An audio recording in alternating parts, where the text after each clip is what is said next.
Hi, my name is Kachanana Soda coming to you all the way from Copenhagen, Denmark. Let's catch up. This is a space where we discuss everyday stories and learn something that can help us catch up with the best version of ourselves.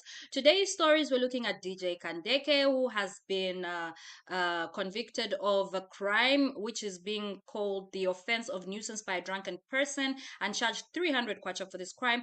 We'll be talking about Mutale Mwanzas relationship advice that seems to have been received controversially, and we'll be talking about HH and how he's honored as scientist and how I think it might be a bad idea. Let's get right into it. First and foremost, DJ Kandeke, who is the manager of popular artist Your Maps, has been convicted of a crime called offense of nuisance by a drunken person, and he's been charged 300 kwacha for this offense. What exactly did he do? He brandished a gun. He came with a gun in a public space and he shot this gun. Fortunately, he did not injure anyone, but he was drunk. So basically, he was drunk and he was brandishing a gun. Now, I understand why they may have been lenient on him because he's a first time offender and also he pled guilty, so he didn't waste the court's time. However, being lenient on these crimes might be a bad idea for Zambia because there has been a surge or an increase in public people, public personalities brandishing their guns in public spaces, threatening other people. It's not only DJ Kandeke. Recently, there were some reports about Mutale Mwanza pointing a gun at a female doctor who was stuck in traffic because they were blocked. The road was blocked. Before that, I know a story about a footballer who was with BuildCon and he was also arrested for, I don't know if he fired or he just showed a firearm at that place. Either way, these are celebrities who are supposed to be, in some respect, role models, and they are brandishing firearms in places that are public spaces that are typically supposed to be safe. Now, particularly for this guy, he's a manager of an artist. He should be a person who is always concerned with security. Now, I don't understand whether you're in Zambia or any other country, why you would go to a nightclub or any place of entertainment where you need to have a gun. Typically speaking, if you need to have a gun to go and have fun somewhere, I think you shouldn't go there. DJ Kandeke has been a manager of this guy for a very long time. So he must know a lot of security personnel, both private and public, whether he could go to the police or maybe he could go to private security firms. He should know about security measures that he should take, not go drinking with a firearm. That does not make any sense. This makes Zambia start coming out like it's an unsafe place. If our own celebrities can be showing up to places with guns, it gives us the impression that Zambia is not a safe place. When you're dealing with investors, when you're dealing with tourism, which is something that Zambia is heavily into, this poses a threat. People, before they invest or before they visit any country, they look at how safe it is. I mean, this is such a bad move because now you're convicted of a crime involving a gun. I mean, how many countries are going to give you a visa? You need to travel with your artist so many places. How many countries are going to give you a visa? It's going to be extremely difficult to give you a visa in the Western world. Maybe in African countries, but I believe that you people are trying to be international, go worldwide. I think international behavior is called for such a situation. Yeah, it's a sad state of affair. I think people should stick to what we are. If you're an entertainer, stick to that. You don't need to do much more. Now, moving on, Mutale Mwanza was at an event where she was giving some relationship advice, maybe also financial advice, same thing, not same thing, but at the same time. And it was received as controversial. We'll talk about it after we check out a clip. Again, very important. It's very important that you young girls do not place your lives in the hands of a man because you think they can provide for you. Please stop doing that. Yeah. Please stop doing that. Don't feel the only way you can get a nice rig or you can buy a car, you can do what is because of a guy. Of course, yes, we date people who've helped us, but that's not the ultimate goal. You can just start small. Whatever money that you can make will make you feel very confident. such that when you enter a relationship with a rich guy, you want to tolerate everything. But if you end up broke, you live in a coin.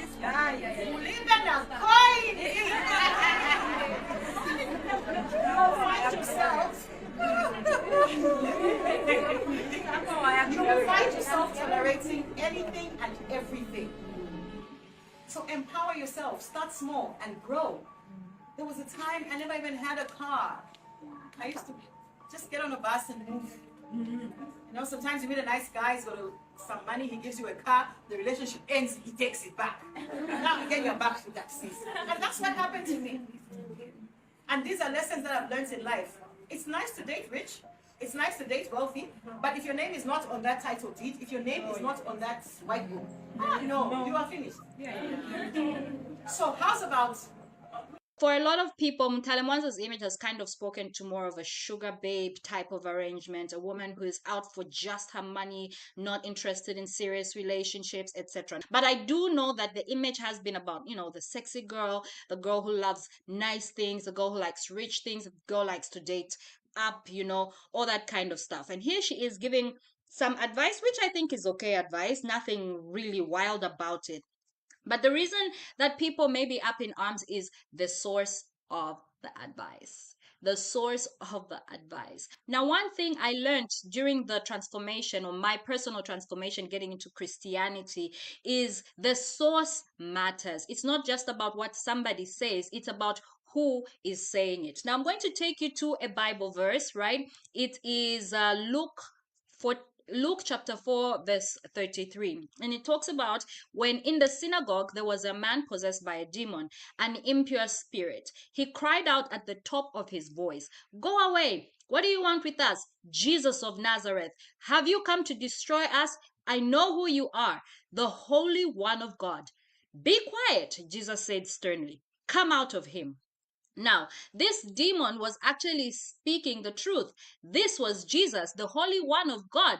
But Jesus would not allow him to continue to speak. In fact, he told him to be quiet, shut up. Why? Because the source was demonic. And if Jesus says, yeah, you are right, you know what's going to happen? The next time that demon speaks, people will listen because Jesus said that whatever he says is right. So in the same voice, now I'm not saying that Mutale is a demon or demonic. I'm just saying that sometimes when you have a certain voice and you are a source of certain messages, when you come back with a different voice and a different message from what you've been speaking about, people will resist that. They'll say, wait, you are not the source of that kind of information. Even though you might be speaking the truth, even though your advice might be solid, okay? And speaking of this car issue, I agree with that advice. This is something that happens in the entertainment industry, in the music industry, and I saw it with some of my friends. So the next day she's in a cab, she's in a taxi, she doesn't have transport, pick me up at this place. Dude, I saw you with this car, you know, don't do it. So what do I think of the advice? Man, it's logical advice. I always say that to my international ladies, that I advise that you need to be about something. You need to have something going on for yourself, okay? So that you don't have to rely on a man or any other human being to live, basically. Because when you are relying on that person, you are at the mercy of that person. And if that person is not a good person, you are in real deep trouble, and people can definitely take advantage of you.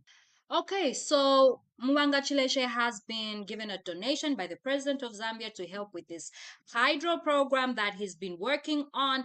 He and his father have been working on it for the past 25 years. And then it worked for some time. They had to, this is in Porokoso, Zambia. It worked for some time and they had to close down and for 4 years. And somebody did a story on them on the news. The president saw it and was like, you know, we need to help this guy. We need to help people who are in this space. I want to acknowledge one citizen in this house who I saw his story on television and how he's been struggling and his family to get to generate power as a citizen. And I saw it by chance. Then I said to Jito, can you bring that fellow from here to here? Bring that fellow in State House, who has been struggling to put up a power station, hydro, using all sorts of rudimentary ways because he never got support. That individual is Chileshe Mwanga from Porokoso.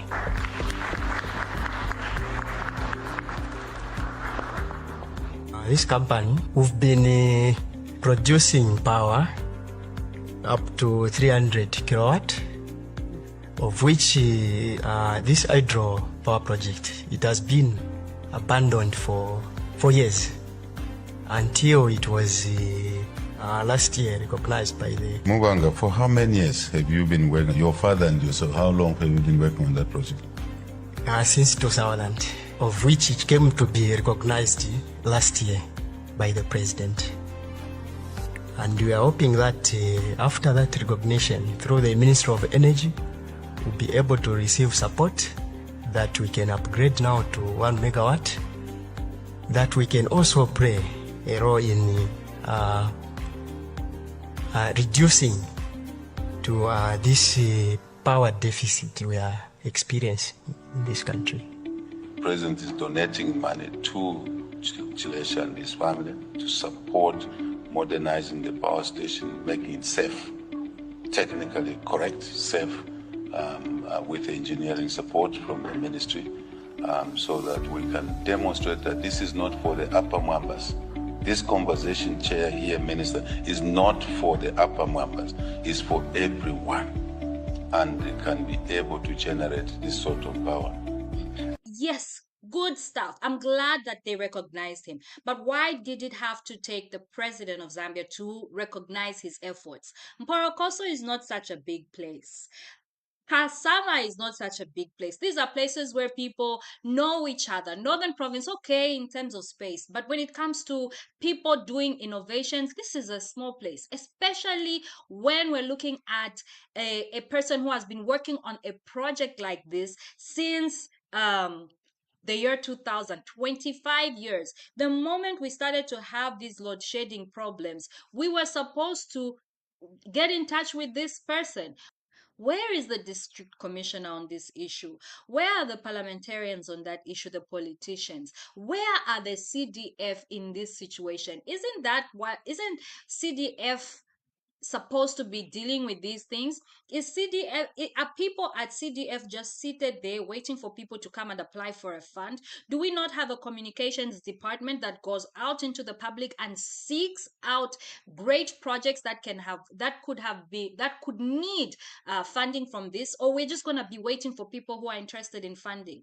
The truth of the matter, when it comes to people who are so interested in such things, we need people that go out looking for projects that can be funded, that have the potential to contribute to the community, not just waiting for people to come and say we need funding. These people have been at it for 25 years, so obviously in that time they would have given up on government help or assistance in any way, because they didn't have it in the first place all this time. So I'm pretty disappointed with leadership in those areas, that it took the president having to see this man on the TV screen for this man to get the help. I'm glad it happened, but I'm disappointed that this had to happen when there's a whole chain of command. Isn't this what decentralization is supposed to be all about? We have all these leaderships in these provinces so that they can bring a bottom up kind of management, not top down kind of management. Yeah, so these people are supposed to be looking for talent in their own communities. If I'm a district commissioner, I should be looking for talent in my own community to help people. Okay, so that's the disappointing part about this. And the precedence that the president has to donate. Why does the president have to donate? Why did he use those words? Is he really donating from his own funds? Isn't there a system that is supposed to help individuals or companies or innovators like him? By the way, what about the other innovators like him? Not everyone is social, not everyone has the number to a a news reporter that's going to cover them on the news so that the president is going to see. And the president is not going to watch each and every news piece on each and every channel so that they see these things. That's why systems are important to be put in place, to be working, and to be followed. Not only should there be a system to receive projects, there should be a system to seek out projects that the country can go behind. Scientists generally are not exactly social people in many cases. Scientists are usually, the nerds that are reading, that are researching, that are doing their work. So it's not always that easy for them to be going out looking for funding for this, for that. We need to go and seek them out. And to be honest, I am so proud of him. African solutions for African problems is a great way to go. I'm glad that he's doing this on his level, but we need to find more of the scientists, young and old, that have been neglected and push them forward because they have contributions to make to our environment. Okay, so that's it. That's all I have for you today. Please put your comments in the comment section. I want to know what you think about these stories. Do you agree with me? Do you think I'm out of my mind with what I'm saying? Do you have another perspective? Am I wrong about something? Let me know in the comment section. My name is Kachup and a sword, coming to you all the way from Copenhagen, Denmark.